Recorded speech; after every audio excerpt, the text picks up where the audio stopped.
अब बात करते हैं आज के गुरु मंत्र की, रामबाण उपाय की। देखिए बंधुओं, आज गुरुवार है और प्रदोष व्रती भी है, यानी कि भगवान विष्णु और भगवान शिव दोनों का दिन है। हरि और हरि की पूजा से यदि आपके जीवन में रोजगार की समस्या है, आपके पास कोई रोजगार नहीं है, नौकरी है तो नौकरी बार बार छूट जाती है, या नौकरी से संबंधित समस्याएं हैं, तो आज आप भगवान विष्णु की उपासना करिए। ओम नमो भगवते वासुदेवाय इस मंत्र का जप कीजिए और प्रदोष काल यानी कि शाम के समय जब सूर्य अस्त हो रहा हो तब आप भगवान शिव का अभिषेक कीजिए। भगवान शिव को बेलपत्र के साथ समी पत्र अर्पित कीजिए और ओम नमः शिवाय मंत्र की माला जप कीजिए। तो भगवान विष्णु और भगवान शिव की कृपा से उनके चरणों में अपने रोजगार से संबंधित परेशानी को रखिए, अपनी नौकरी से संबंधित परेशानी को रखिए। गाय को गुड़ खिलाइए और रोटी खिलाइए। आप ये आज उपाय करते हैं तो निश्चित ही आपकी रोजगार से संबंधित समस्या का समाधान दोनों बड़े देव करेंगे। करके देखिए बंधुओं, आपको अवश्य लाभ की प्राप्ति होगी। कि दक्षिण दिशा में हमें क्या नहीं रखना चाहिए। देखिए बंधुओं, दक्षिण दिशा यमदेव की दिशा होती है, पूर्वजों की दिशा होती है। दक्षिण दिशा में हमें दीपक नहीं जलाना चाहिए। दक्षिण दिशा की दीवार पर हमें घड़ी नहीं लगानी चाहिए। दक्षिण दिशा में हमें कभी घर में मंदिर नहीं बनाना चाहिए। दक्षिण दिशा में तुलसी का पौधा भी कभी नहीं रखना चाहिए।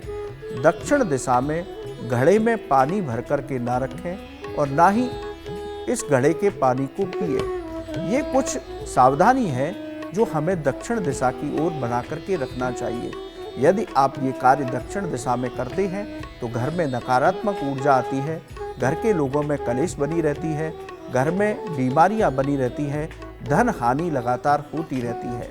इसलिए दक्षिण दिशा का हमको विशेष ध्यान रखते हुए इन चीज़ों को दक्षिण दिशा में नहीं रखना चाहिए। बंधुओं, एक दर्शक हैं, उन्होंने सवाल किया है कि सिंदूर लगाने के बाद सबसे पहला काम क्या करना चाहिए।